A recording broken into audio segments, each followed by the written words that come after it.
You have a powerful testimony that's, is going to pour into a lot of people who listen to the show. I was on the street slinging dope. I was making trips to the Bahamas and just stuff that my dad was doing. The exact same thing that I found out later on my father was doing. I became my father. My oldest son's birthday, and that's when God appeared to me. God appeared to me right when I was about to hit the pipe. God said, if you hit that pipe, your heart's going to bust. And I'm like, what is this I'm hearing in my head? I'm thinking, it's crazy. And literally,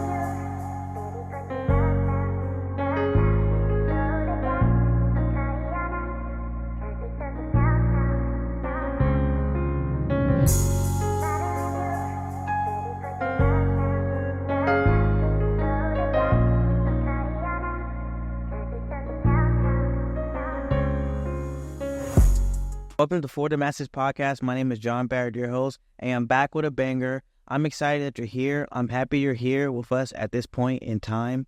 Before I tell you who our guest is and what he does, we have admin tasks we have to take care of. Please follow us on all platforms at For the Masses podcast. Hey, I got my spiritual father on, Santiago Ortega Rivera. How are you doing? I'm doing great, man. Glad to be here. I'm excited we finally made this happen. It's been 2 years in the coming. Yes, it has been. You've done more for me than you know. You challenged me. You discipled me. And I'm just grateful for everything you've done for me. It's God. Yeah. It's not me. It is God working through you. Exactly. Right? And that's what we're here for. Santiago, tell everyone about where you're from, and how you grew up. How I grew up? Well, basically, I always start with this. I was born in Puerto Rico. Grew up in South Florida. Dad left when I was 12 years old. Yeah. That's where life changed because I was always with my father. Just went to school there. My escape was baseball. Yeah. That was my thing that took me away from getting into trouble. Kept me out of trouble was playing ball. So didn't graduate. I actually tested out early. Oh, what I did, okay. Yeah, I tested out early, 6 months early, before anyone. Which later on I kind of regretted it. Yeah. But I went chasing the dollar. So chasing the dollar and playing ball. So that's my little bit of South Florida. Yeah. Did you grow up in church in South Florida? Actually, no. My mom was a Roman Catholic. We were Roman Catholics. So I was. We went. What's the term? Easters. Go to church on Christmas and Easter. Oh yeah. So that's that Christmas, Easter, and whenever there's any trouble going on, Christmas, Easter, Christmas and Easter. That's how we went to church. Being Catholic, my mom didn't. That's the way she was. She was old fashioned.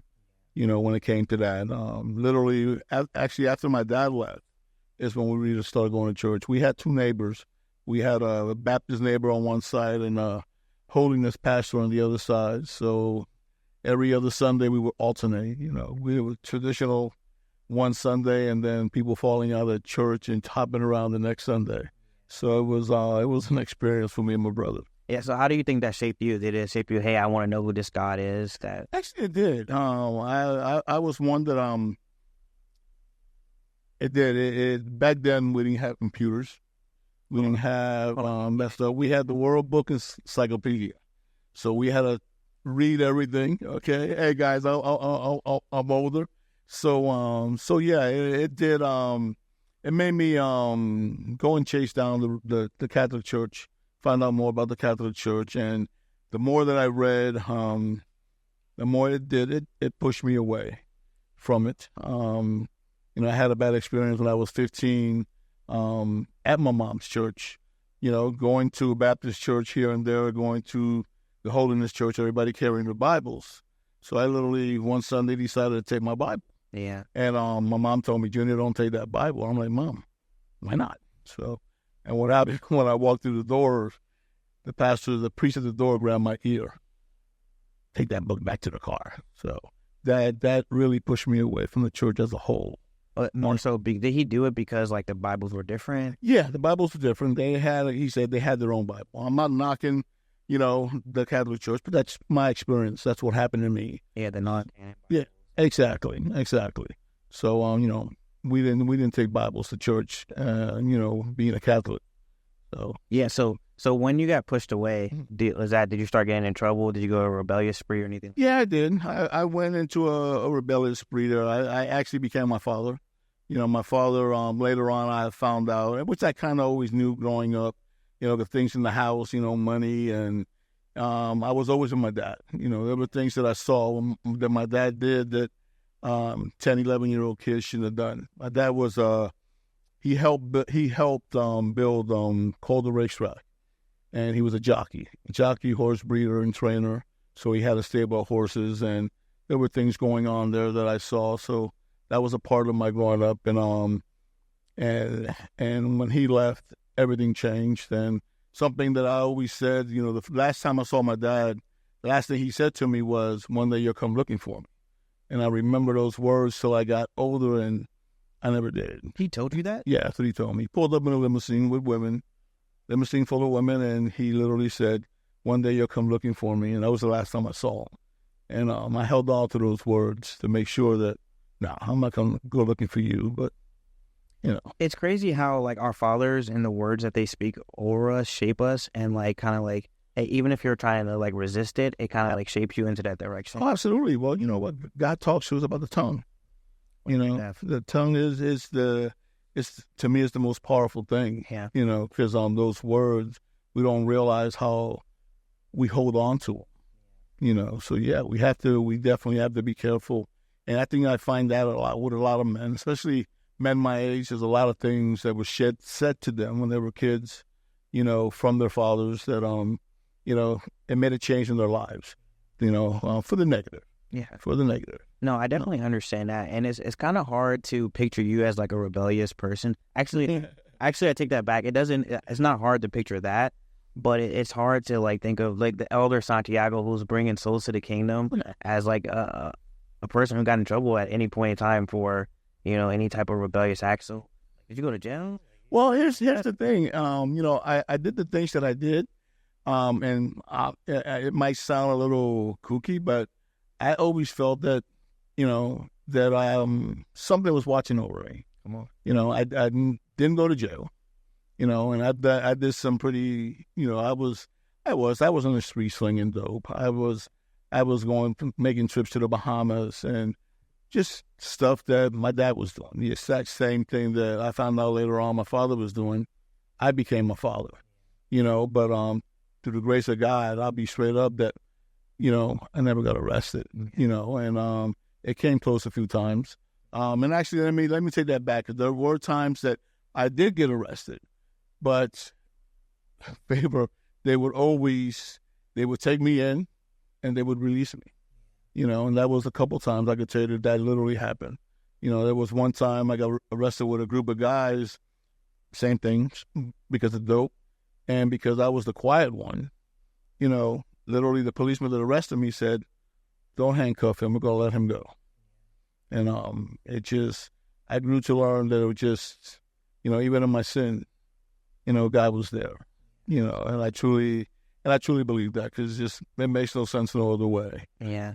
For me to have done the things that I've done, and then here I am. Yeah. We're definitely going to get into those things. But I had a feeling you were going to go there. But before that, so, like, growing up in South, like, Florida, were you a minority at the time? Oh yeah, we grew up in the neighborhood. We were the first Hispanic in the neighborhood that we moved into. My mom and my dad, like I said, he was a horse breeder. He had a stable of horses, so money was always there. Yeah. We didn't grow up needing anything. Even when my dad left, I realized years later that my mother, she was preparing for the separation. So we never wanted for anything. In our neighborhood, the term back then was keep up with the Joneses. It was literally keep up with the Ortegas, because we had everything that we wanted. But it was, we moved into this neighborhood with my mom, where I grew up, and my mom actually still lives there. But yeah, the experience there was, you've got Spanish kids that look black, and it wasn't good. You had, we lived across the street from a ranger in the Everglades who always carried a gun, And I remember playing with his two sons, and he got out of his Jeep one day, came across and said, "Boy, you don't play with my sons."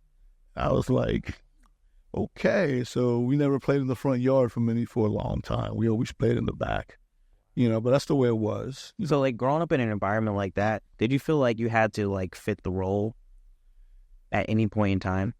I'll be honest, man. I really didn't know where I fit, during that time. I mean, literally, for many years, I wasn't sure, where I fit. Growing back in those days, I remember my homeroom teacher, literally, we had a division. She separated the class, right? She separated the white kids, the black kids, and then I sat in the middle, and there was a vote to see where I fit. Yeah, and that literally, that stayed on me for a long time. Like I said, I really didn't know, where I fit. When I got into junior high, things started to change, because there were more Latin people that had moved in, but with me growing up mainly with the white kids, I didn't know where I fit. I was more comfortable with them. I didn't like the Spanish people because they reminded me of my dad. And then the blacks at that time were really, during the Roots movie. I don't know if you ever heard of the movie The Roots. Yeah. They did a lot of things that I just, they beat up a lot of my friends and stuff like that. So I was always the one that, I was in the middle, so I really didn't for many years really know where I fit. Man, that's crazy because, as Christians now, we're peculiar. So we stand out no matter where we go. Yeah. I felt the same way my whole life. Yeah. Even I grew up in a predominantly black area, and I felt like just because I talked a certain way, I never fit in either. And but it was good. It was growing me, bringing my Christian journey later on in life and being peculiar. I remember this lady. I was at a conference. She came to me. She said, "Jonathan, I was prompted to tell you that you're peculiar. Don't change. Don't try to fit in. Nothing like that." And I was like, man, that was confirmation for me to continue to be myself and who God called me to be. Yeah, no, that's powerful. And it's true that journey. I look back now on my journey and I wouldn't change anything. Yeah. I wouldn't change it. Even the things that I did and the people that I hurt, that's a little, iffy about what I'm about to say, but I wouldn't change a thing in my life because if I did, I wouldn't be the person that I am today. Yeah. And I look back and I see God's working even when I was a kid, for him to place this family in the middle of two pastors, what are the odds is that Dad leaves at 12 years old and these two men step in, and it wasn't like, do you want to go to church? It was, you're going to church. Yeah. And even I remember Mr. McKinnon, a buddy of mine, Danny, was still friends to today. He actually stepped in when it came to school. This was a 6 foot tall, 240-pound Canadian, that I made sure that I went to his house every day after school. I remember one incident where I decided, it's not like that. Yeah. I'm not going there. I went straight home, and Danny's looking at me and said, my dad said to come. I said, the father ain't my father. Yeah. So I went home and I'm there. I literally remember I was making a hot dog, boiling the hot dog, and I hear the door open. I'm thinking it's my brother or maybe my mom. And when I looked up, it was Mr. McKinnon. He literally grabbed me by the ear and drove me 3 blocks to his house. I never again not went. All through high school, I was at his house after school. If I wasn't playing ball, I was there doing my homework. That's a blessing. God was there. Yeah, he was. He was. And I see that now. I didn't see it then, but I see it now when I look back that, I could have turned out a lot worse very easily. Yeah. And like you being the person you are now, there's a lot of people in this room who you encourage, you disciple in so many different ways. So like I said, I'm elated to learn more about you. I know you have a powerful testimony that's, is going to pour into a lot of people who listen to the show. So you didn't graduate. No. You started matriculating into life. So what you get is you just started working jobs. Started working. I worked for my mom. My mom was vice president of a company back in the day called Keller Industries. That's where I learned how to weld. Yeah. I was a spoiled kid. You learned how to weld there? Yeah, that's where I learned how to weld. I was 16 years old, 17 years old. I used to go there during the summers. But when I tested out of school early, I decided, I'm going to go work. I could still play ball because back then they wanted me to play ball. So I was going to practice, even though I was out of school, but that was an advantage that I had, that I could go to work and then go to the high school and still play ball. And, I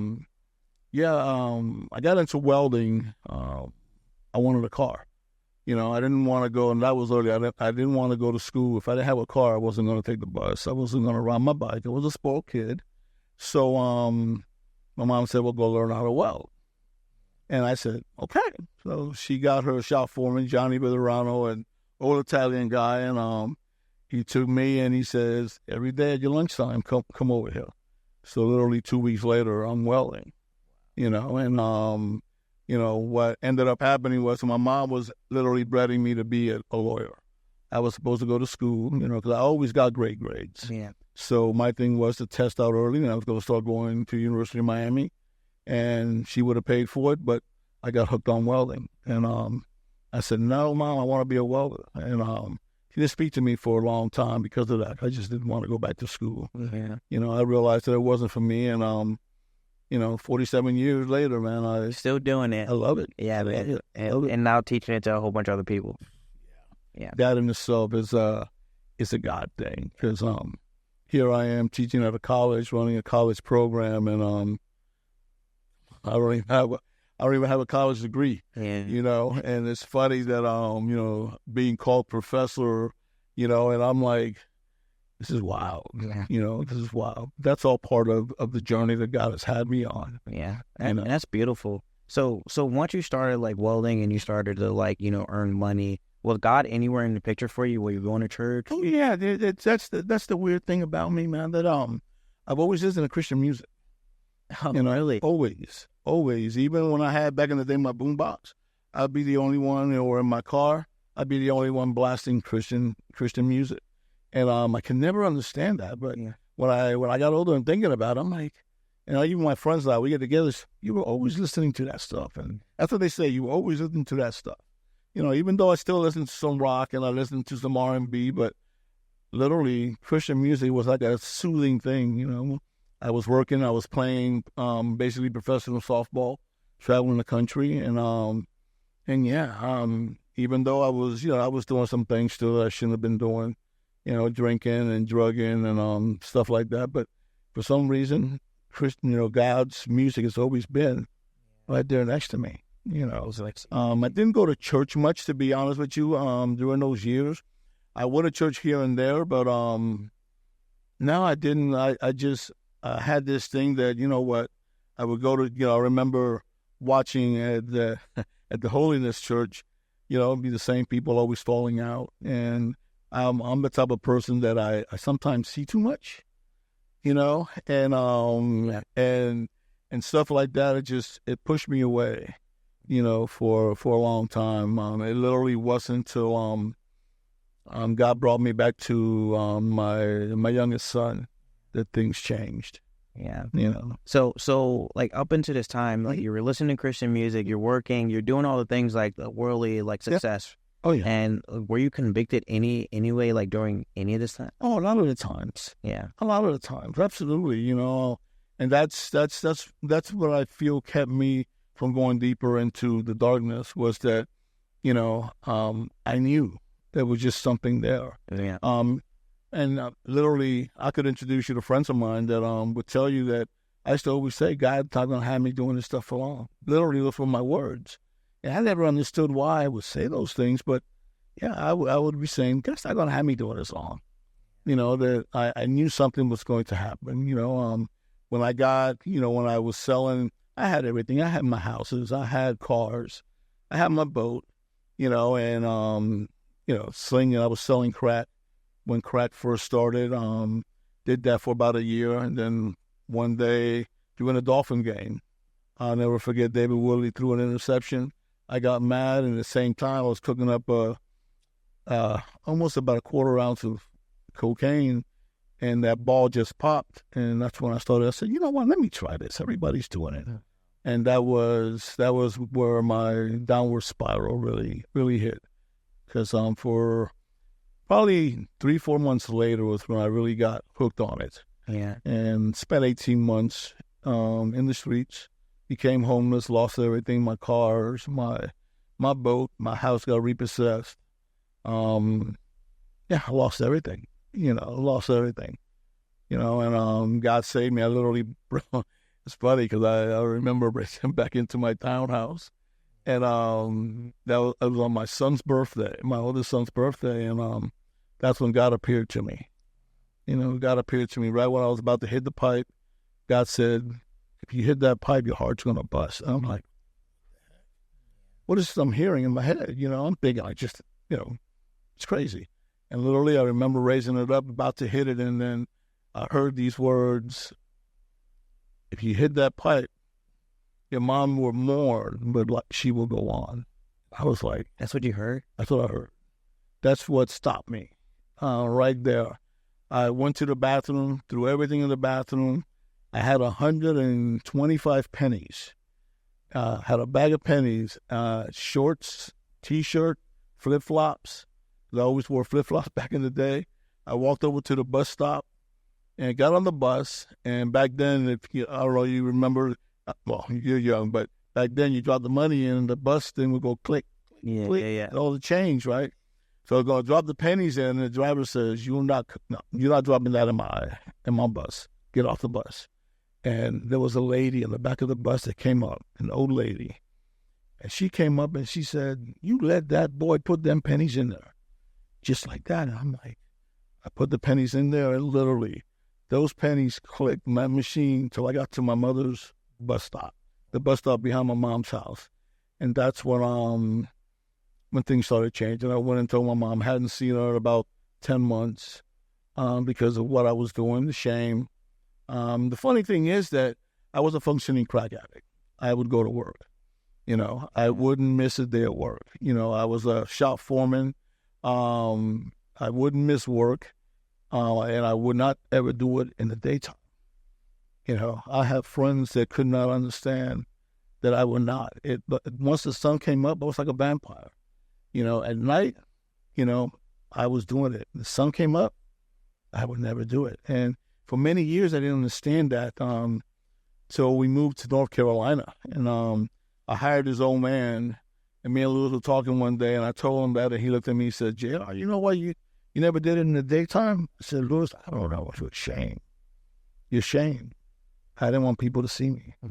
And he was right. It was my shame, my shame. But yeah, that's a part of my past that, I don't share too much anymore because I don't want to feel that I'm giving glory to Satan. Yeah. I want to give glory to God. Since that time in my townhouse that I went back, my mom took me to Mount Sinai Medical Center. There was no drug rehabs, and that was on Miami Beach, right off of 395 on the beach. She took me there. I went to detox 3 days. Finally got to see a counselor. And as I sat in front of his desk, I looked up, and he had all these credentials. And I asked him one word. I said, have you ever had a drug problem? And he literally, I remember him pushing back, slid his chair. Said, oh, no way, not me. I looked at him. I said, you can't help me. And got up, walked out. And walked out of the program. I was walking back to my mom's house. She picked me up on the highway, right before 95. She picked me up on 95 and said, you got to go back. I said, no, Mom. God told me I was not ever going to do it again. And I held on to those words, and I never have. Wow. Never have. That's how that all came about. Wow. That's incredible. And like, he was with you through it all. You're an overcomer. He has the victory. And like, your testimony is so much more powerful when you do share it. But I understand you not want to like give glory to anything. Yeah, no, you know what? No, I do bring this stuff up because I like to share the things that he is doing now in my life. One of the things that like I always share with you guys, that my favorite book of the Bible is James. And when he speaks about perseverance, because I look at my life now and I'm gonna tell you, him bringing that was not the only time that he's done something. My wife will tell you that when we met, because of my drugging, I I had a warrant out for my arrest. Yeah. Okay, I went when we moved to North Carolina. I found out I had started going to church, great church, and literally when I found out that the state of Florida was looking for me, I was ready to go to Alaska. I was gonna, you know what, I'm out. And literally God said no, go back and face it, and I did. And what it was that right before Andrew, I had gotten hurt at work. Okay. And I decided I'm not going to go to any of the doctor's appointments after they finished with me and all that. So it became a fraud case. But what ended up happening, he brought back into my life a buddy of mine, Julio, who was a lawyer.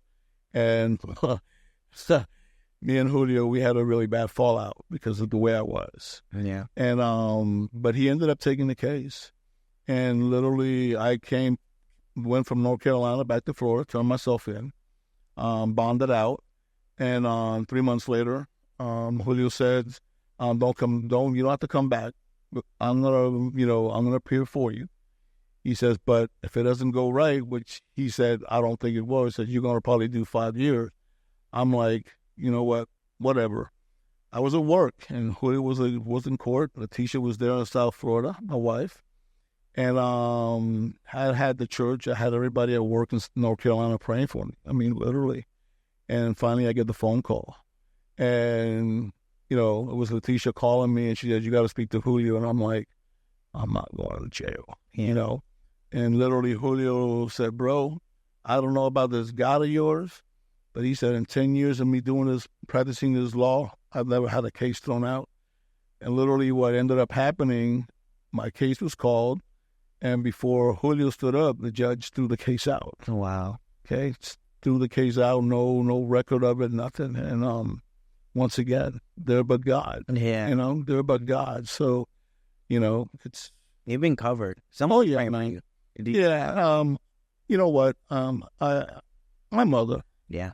Even with her beliefs. Many years later, when I went back to Florida on a trip that God called me to go back to, I got to see my mother come to a church with me in South Florida, and to see my mom, raise her hands, an old Catholic, steadfast Roman Catholic woman, when she went to this non-denominational church. Me, my mom, and my sister and my mother raised their hands up and started singing. I was like, wow, So yeah, like I said, I wouldn't change anything, man, because I wouldn't be who I am, and everything that has happened for a reason, and it's for me to give glory to God.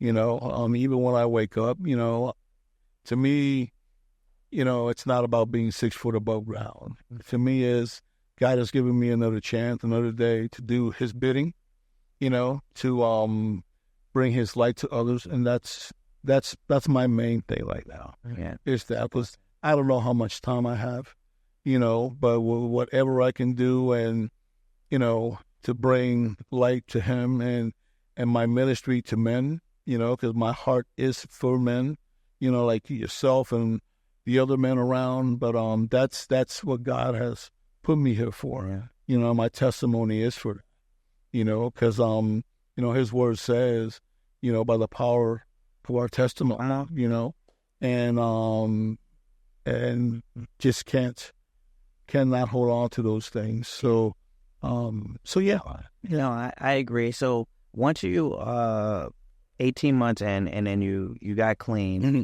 Is that when you recommitted yourself to Christ? No. Oh no. It was many years later. I was actually, they called me the preacher because I traveled the country playing ball, and I always had my Bible and I always prayed before the game. Yeah. So I was tagged the preacher, but I was talking it, but I wasn't walking it.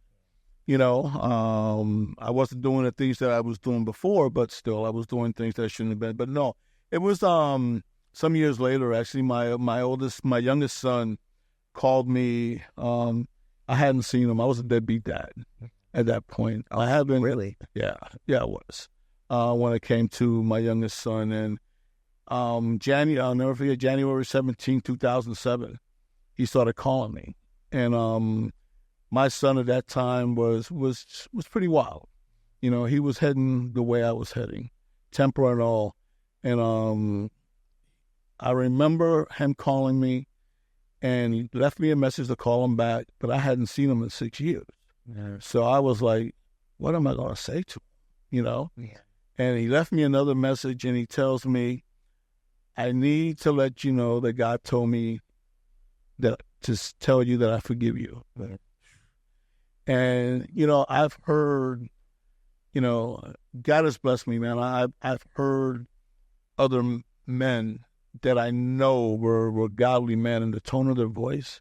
When I heard that tone in his voice, I knew that God did something. So he asked me to go to a Freedom Weekend 6 months later at his church in Orlando. I was in North Carolina. Went to the Freedom Weekend, and that's when God really slapped me across the face. That's when I committed myself. The only reason I went was because I wanted to get back with my son. And I had never met his wife. I never met my grandson at the time. I remember pulling up at the house, and Cece came out, and, you know, my son told me, Isaiah, don't worry about Isaiah. He's not going to go up to you. You know, he doesn't go up to strangers. I said, I'm cool. Pulled up in the house, got out of my Jeep, my God Jeep. That's another story for another day. But got out the Jeep. I walked up, and I looked at him and said, oh, my God, he looks like me. And this kid went like this. Literally, 3 years old, raised his hands up when he saw me. And I knew something was going to happen that weekend. And I met Cece, gave her a hug, held Isaiah, looking at him like, looks just like me. This is weird. And went to Freedom Weekend. When that night, my son took me to this Freedom Weekend at this church. Basically, they got a bunch of men together. No phones, took away our phones, took away everything. No TV, nothing.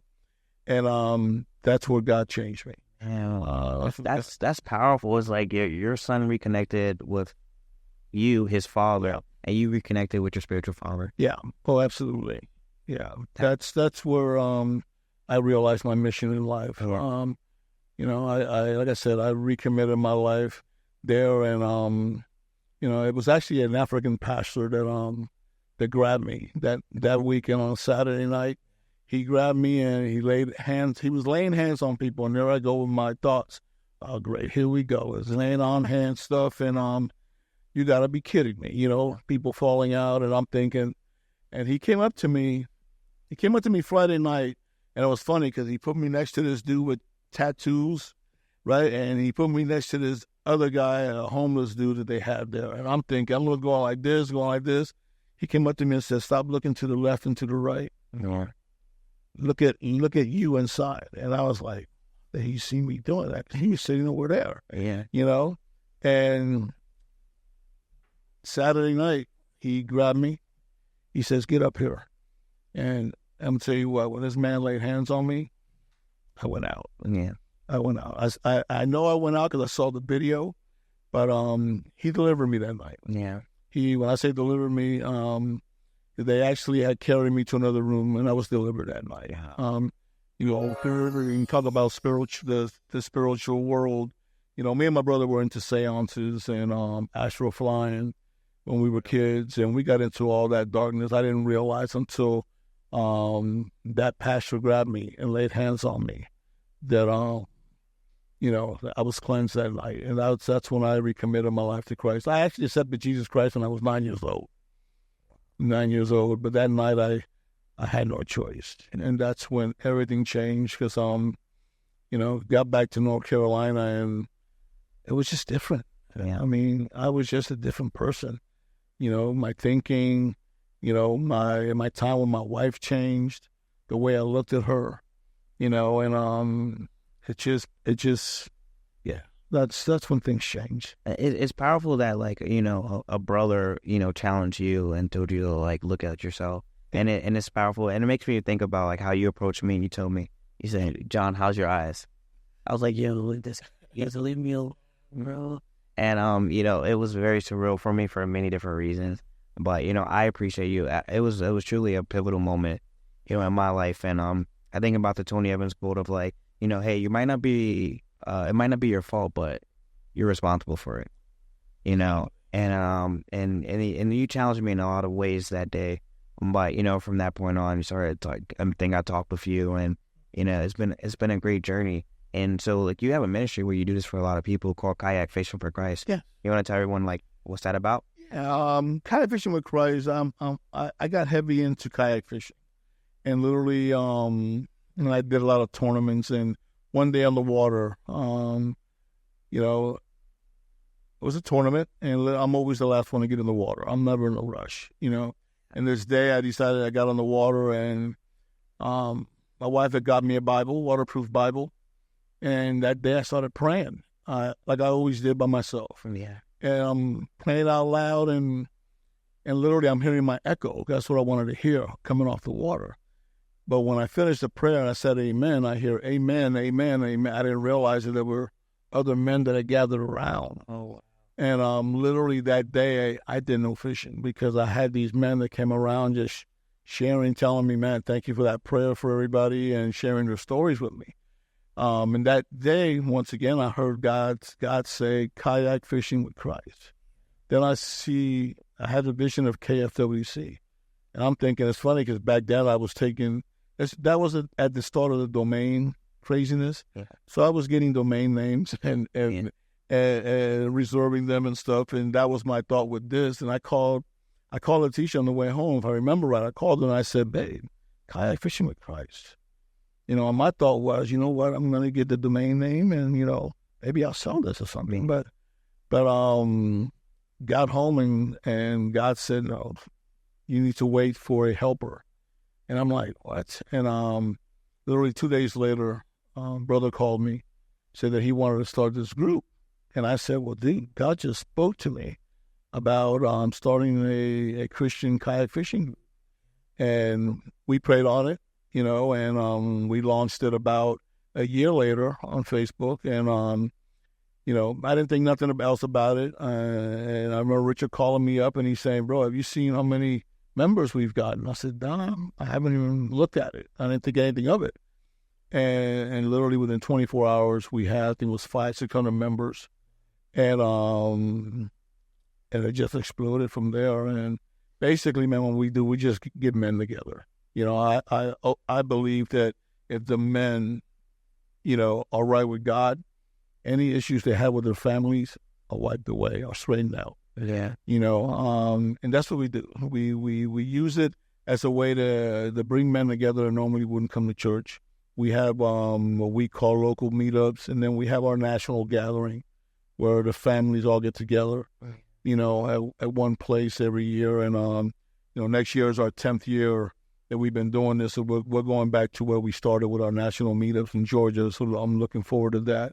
But that's what it's about. It's just getting people. I'm here in D.C., and my what I really would like to do here in D.C. and God Keys, even today, God was just poking me and saying, you got to get this out to the youth.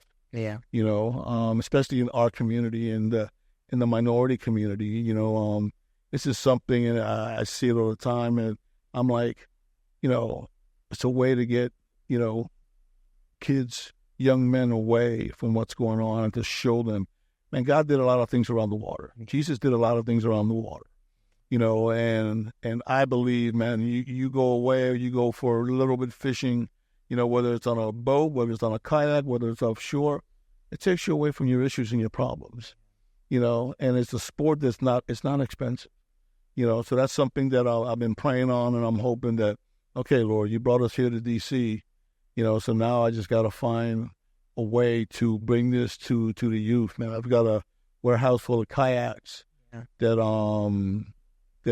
definitely need to be used, and more than ever, he's been impressing on me. Just find a way. And I was doing some research today, and I've tried a few times, but it just hasn't worked out. But I know there's something I'm here to do, and Kayak Fishing with Christ is part of it. Yeah. You know. So what gave you the passion to want to help men, and now like it's translating into like helping youth? Like what gave you that passion? Man, what gave me that passion, I'll be honest, is I'd have to go back to the old man Lewis, and not just Lewis. God has sent some older men around me, okay, throughout my life, at the right time, that I wish that they would have been around when I was young.